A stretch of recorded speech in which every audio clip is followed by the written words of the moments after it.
Assalamualaikum warahmatullahi wabarakatuh. Anak-anak, ini adalah materi pendidikan agama Islam tentang kisah Nabi Syuaib alaihissalam. Mohon disimak, semoga bermanfaat. Selamat menonton.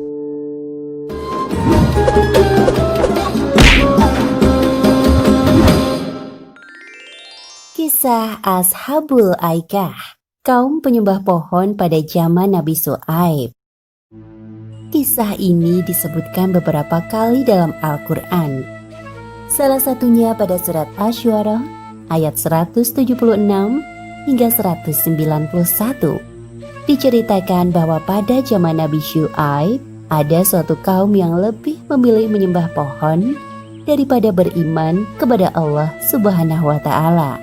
Akibatnya, Allah menurunkan azab berupa gempa bumi yang dahsyat menghancurkan kaum ini. Nabi Syuaib alaihissalam diperintahkan Allah untuk berdakwah kepada suatu kaum yang tinggal di daerah Madyan, sebuah kawasan di antara Hijaz dan Syam. Kaum ini terkenal dengan julukan Ashabul Aikah yang memiliki arti penyembah pohon.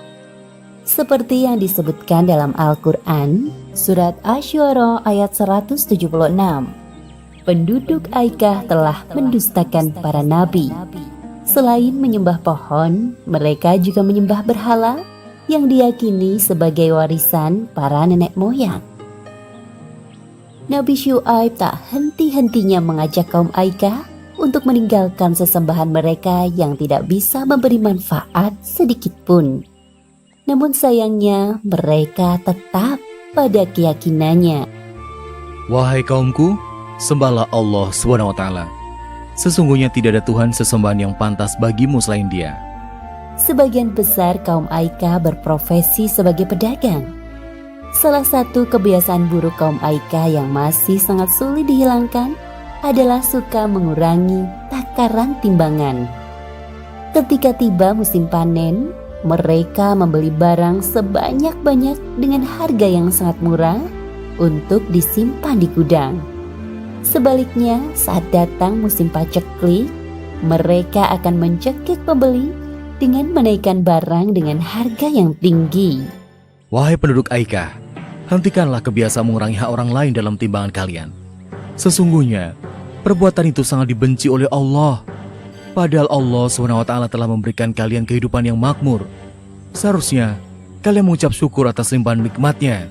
Seperti yang disebutkan dalam Al-Quran, surat Hud ayat 85. Dan wahai kaumku, penuhilah takaran dan timbangan dengan adil.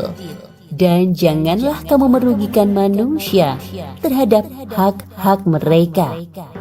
Dan jangan kamu membuat kejahatan di bumi dengan membuat kerusakan. Wahai Syuaib, apakah Tuhanmu yang menyuruhmu untuk melarang kami mengelola harta sesuai cara yang kami kehendaki? Wahai kaumku, aku hanya bermaksud untuk memperbaiki perbuatan keji kalian selama masih diberi kemampuan. Semua petunjuk yang aku ikuti hanya dari Allah. Hanya kepadanya aku bertawakal dan kepadanya pula aku kembali. Jadi, sekarang engkau juga menyuruh agar meninggalkan sesembahan para nenek moyang kami? Tidak semudah itu, wahai Syuaib. Wahai kaumku, sesungguhnya aku lebih khawatir kepada kalian. Jika kalian tetap tidak mau beriman kepada Allah, Allah akan menimpakan azab yang pedih. Ingatkah kalian siksaan yang ditimpakan Allah kepada kaum Nuh, Hud, Saleh, bahkan kaum Lut, nenek moyang kalian sendiri? Apa yang engkau bicarakan, wahai Syuaib? Itu hanya cerita dongeng pengantar tidur yang sulit kami percaya. Mendengar hal itu, Nabi Syuaib merasa sedih. Beliau terus memikirkan nasib kaumnya yang sangat sulit untuk diajak berbuat kebaikan. Namun begitu, beliau tidak putus asa. Nabi Syuaib terus berdoa kepada Allah agar kaumnya segera diberikan hidayah. Ya Allah, bukakanlah pintu hati mereka agar mau mengikuti ajaranku. Di antara kaum Aikah yang menentang ajaran Nabi Syuaib, ada sebagian orang yang mulai menyadari kesalahannya. Sepertinya apa yang dikatakan Nabi Syuaib itu ada benarnya. Ya, aku juga merasa begitu. Apa sebaiknya kita tinggalkan saja berhala-berhala itu? Lebih baik kita datang menemui Syuaib agar mendapatkan pencerahan darinya. Tepat sekali. Ayo kita menemuinya. Ketika kaum Aikah mengetahui ada sebagian dari mereka yang mengikuti ajaran Nabi Syuaib, mereka sangat marah. Mereka sengaja menghalangi orang-orang yang menuju rumah Nabi Syuaib. Hinaan dan cacian keluar dari mulut mereka. Wahai Syuaib, pergilah engkau dari negeri Madian bersama pengikutmu. Kami tetap tidak akan menyembah Allah. Jikalau benar engkau seorang Rasul, maka mintalah kepada Allah menurunkan azab itu. Hahaha. Kedengarannya sangat mustahil, bukan? Seperti yang disebutkan dalam Al-Quran, Surat Asy-Syu'ara ayat 187. Maka jatuhkanlah kepada kami gumpalan dari langit, jika engkau termasuk orang-orang yang benar. Perkataan itu menandakan kesombongan kaum Aikah. Mereka lupa bahwa Allah Maha Kuasa atas segala sesuatu. Sesungguhnya Allah SWT lebih mengetahui siapa yang berdusta dan azab bagi para pendusta. Wahai kaumku, sebelum terlambat, mohonlah ampunan kepada Allah, kemudian bertaubatlah. Sungguh, Allah SWT Maha Pengasih lagi Maha Penyayang. Kemudian Nabi Syuaib dan pengikutnya meninggalkan negeri Madian. Beberapa hari setelah kepergian Nabi Syuaib dan pengikutnya, terjadi keanehan di langit. Awan biru berubah menjadi hitam, bergulung-gulung dan bergerak perlahan menaungi negeri Madian.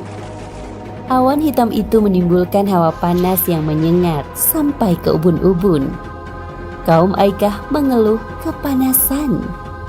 Terdengar suara guntur menggelegar dan disusul dengan gempa yang dahsyat. Seperti yang disebutkan dalam Al-Quran Surat Al-A'raf ayat 91. Lalu datanglah gempa menimpa mereka, dan mereka pun mati bergelimpangan di dalam reruntuhan rumah mereka. Pada hari itu kaum Aikah mendapatkan siksaan yang sangat pedih. Sungguh janji Allah itu benar adanya. Demikianlah kisah Ashabul Aikah yang mendustakan Nabi Syuaib dan tidak percaya akan azab dari Allah. Beberapa pelajaran yang dapat kita ambil dari kisah ini, diantaranya: pertama, jangan suka berbuat curang. Contohnya dengan mengurangi takaran dalam timbangan, karena perbuatan tersebut termasuk bentuk pencurian. Kedua, jangan sekali-kali bersikap sombong, apalagi mengatakan hal-hal buruk yang dapat membuat Allah murka. Bisa jadi hal tersebut dikabulkan oleh Allah Subhanahu wa Ta'ala.